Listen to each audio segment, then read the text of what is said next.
I'll be reading from Luke 22, verses 54 through 62. Then, seizing him, they led him away and took him into the house of the high priest. Peter followed at a distance. But when they had kindled a fire in the middle of the courtyard and had sat down together, Peter sat down with them. A servant girl saw him, seated there in the firelight. She looked closely at him and said, "This man was with him." But he denied it. "Woman, I don't know him," he said. A little later, someone else saw him and said, "You also are one of them." "Man, I am not," Peter replied. About an hour later, another asserted, "Certainly this fellow was with him, for he is a Galilean." Peter replied, "Man, I don't know what you're talking about." Just as he was speaking, the rooster crowed. The Lord turned and looked straight at Peter. Then Peter remembered the word the Lord had spoken to him. "Before the rooster crows today, you will disown me 3 times." And he went outside and wept bitterly.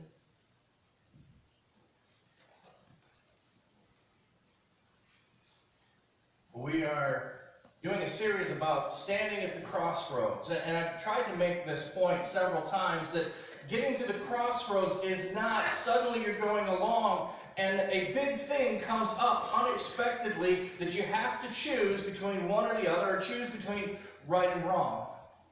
That when you get to the crossroads, you've been traveling down one road already. If it's the wrong road, we've seen choice by choice moved in that direction. And the crossroads is that last chance to change where you're going. For Judas and for betrayal, he was on that path. And he finally had a chance to step off of it, but instead he continued down the path of betrayal. For Jesus, he was on the path of compassion, and there was a chance to let anger and fear and all of the emotions that come over him in the midst of being arrested, but instead he stayed on the path of compassion. And last week we looked at being on the path of judgment, and Pilate having judgment to make over Jesus, and he could have used his judgment to set Jesus free, but he continued down the path of doing what was best in his own interest, and he ended up sending Jesus to his death.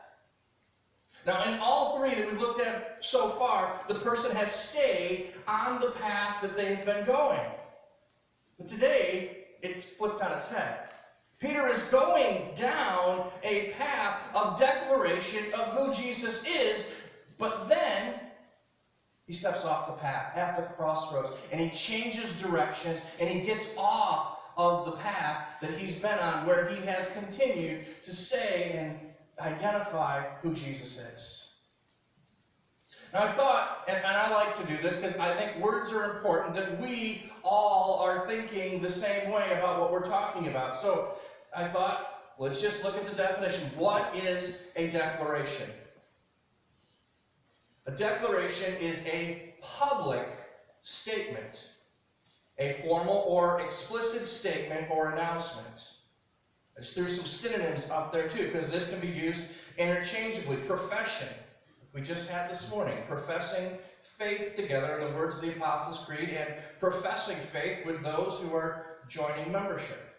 It could be an edict, which would think it would be from a government official or a king. An advisory, an announcement, a statement, a communication, and on and on. But a key piece of thinking about declaration is that it is done publicly.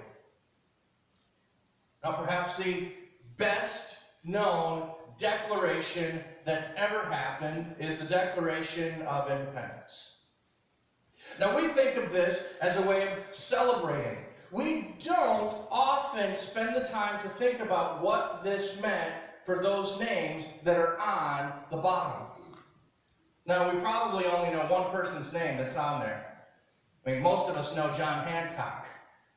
Why do we know John Hancock? Because he made his name the biggest. But it didn't matter how small the names are on there and how you spelled your name, how you write it. I know people give me a hard time because my signature is illegible. I was taught when I was in second grade, or maybe it was before then, that your signature needs to be unique and unforgeable. And it is. But the point of why I have all those names up there is this. Every single one of them was making a public declaration of treason. Now, that's not how we view this, but we have to go back and understand what was happening. The king is in power. This is a statement of war. This is a statement of treason. Every name on there was signing their death warrant and declaring they were overthrowing the king. Now, it would have been real easy to go along with some of the things that were going on up to this point, with things going on in Massachusetts and the Tea Party, throwing all the tea overboard, or other things that were happening. It would have been easy to go along with some of the rebellions that were happening and go along with the crowd. But this separated them from everyone else and everything else that was going on by putting their names down and publicly declaring their treason to the king. There's no going back at this point.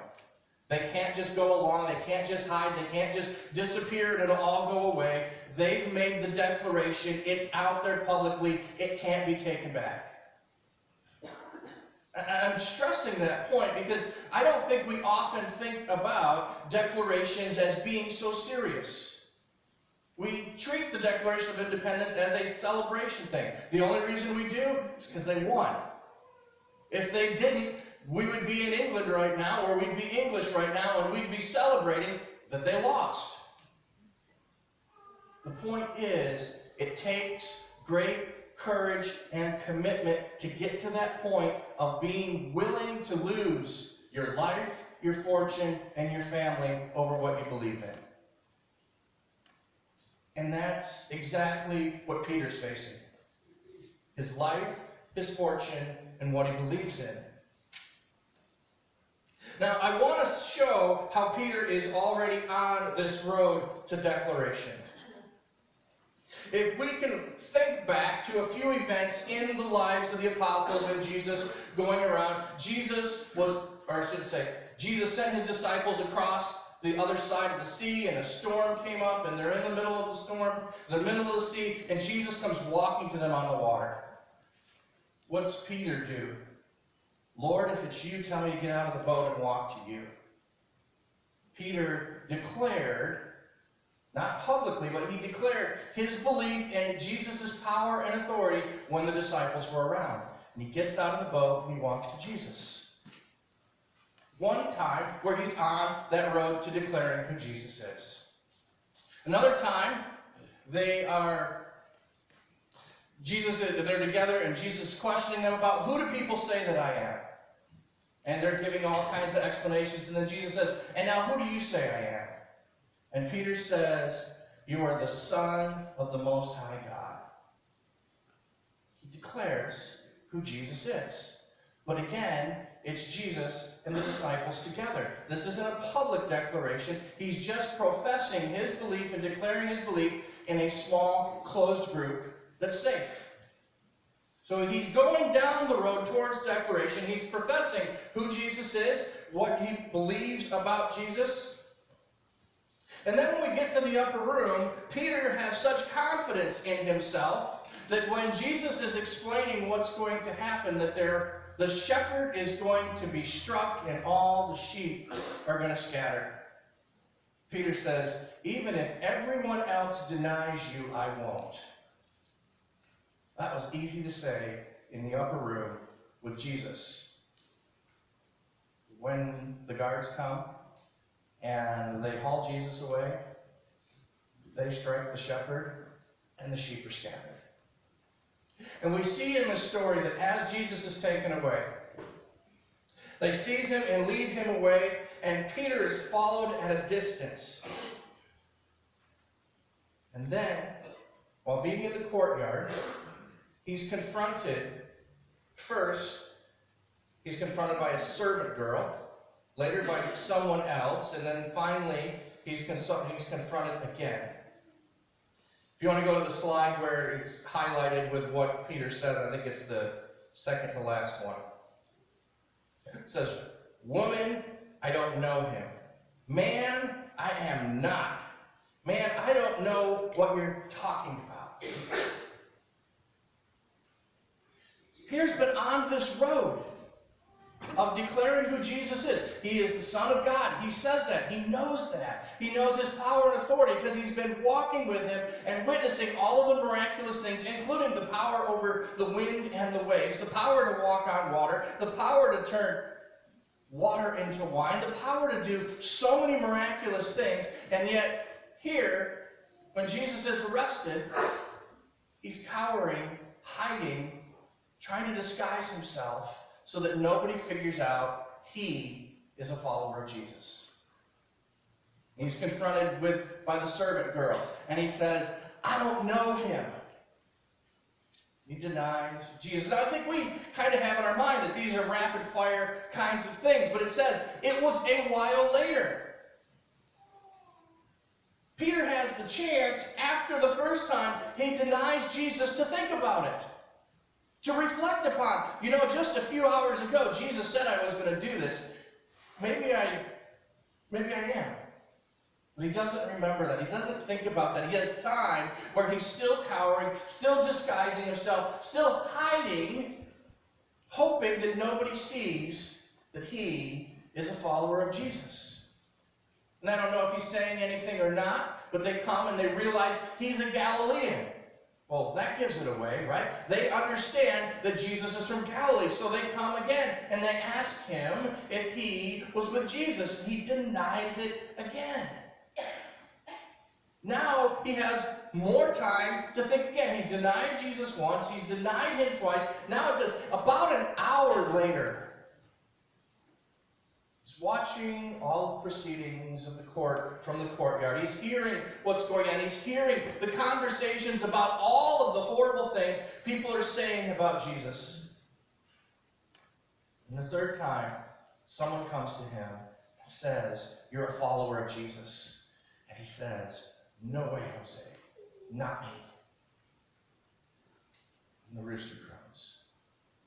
It's not until that moment that Peter realizes and understands what he's done. He had been on the road of continuously identifying and clarifying and proclaiming who Jesus was, but it was always when it was safe and secure. And now when he had 3 chances to say he was a follower of Jesus, to say he was with Jesus, he couldn't do it. And I think it was because of the fear of it happening publicly. Now we know the rest of the story. We know that Peter is restored by Jesus after the resurrection, and that he goes on to then proclaim Jesus publicly. But let's ignore that for a minute. Because if we find ourselves in the same spot as Peter, may not have that chance to get redeemed from it later on. See, we have the chance to proclaim Jesus as we gather together with other people who believe in Jesus. And you know what? It's real easy to stand up in church and proclaim who Jesus is. It's easy to talk about Jesus in Sunday school or Bible study. But when you've got someone that you work with that cusses all the time, takes the name's Lord in vain, talks about whatever they did over the weekend, and they ask you how your weekend was, do you say, "I went to church"? Or do you say, "Oh, it was fine"? And subtly and timely, we exclude Jesus from our conversations. Or maybe your kids are going to school, and you're talking about everything that was going on, and you know that something's coming up for youth group on Wednesday night.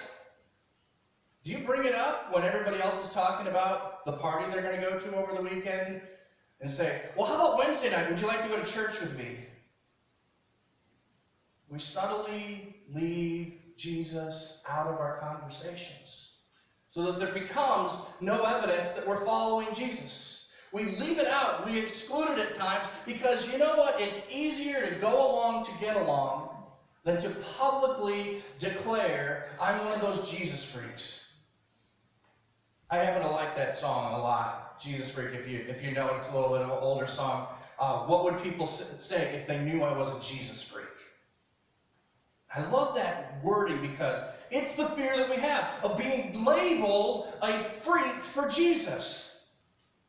To be radical, to be out of the ordinary, to be excluded from everybody else. Because that's what you want to do with a freak, right? You want to exclude them and leave them out there.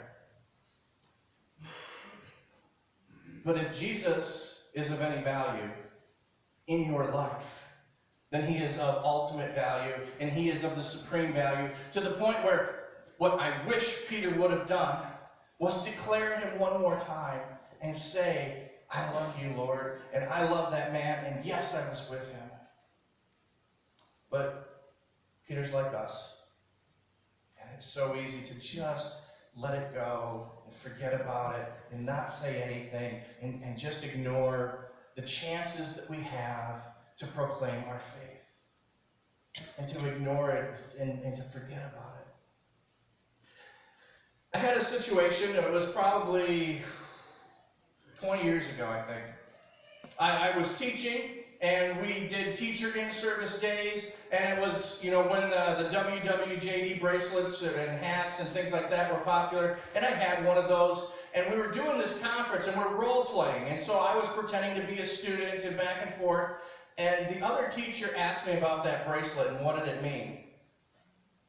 And I could have explained it, and I could have went that direction. This was somebody that I worked with, and I know as a teacher you worry about whether or not you can bring Christ and your faith into the classroom, and I didn't want to make a scene, and I didn't want to go in that direction, so I said it was World Wrestling of James Dean.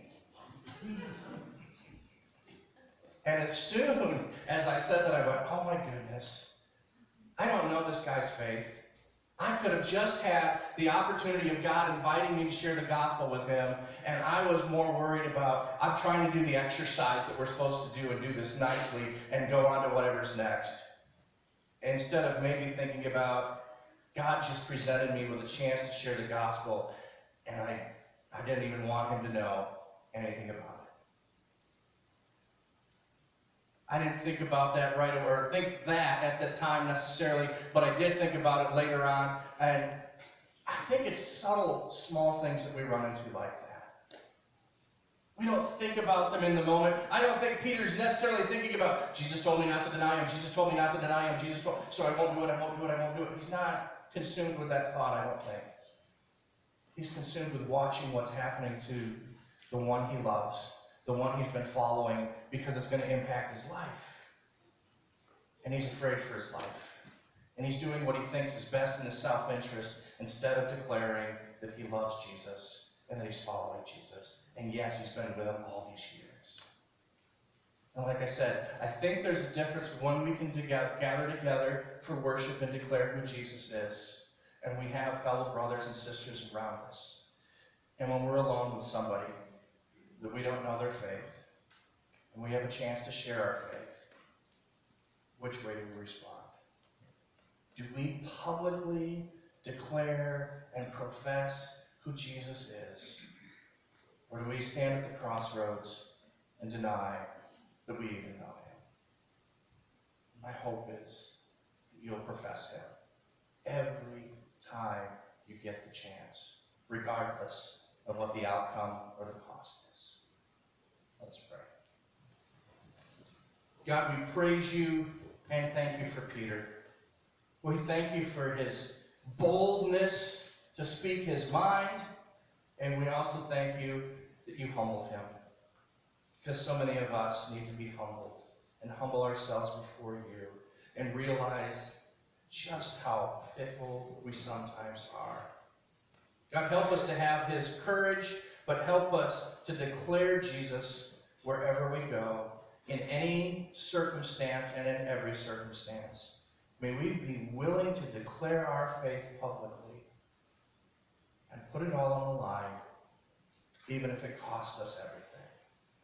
I pray that we will all have that strength and that courage to do that.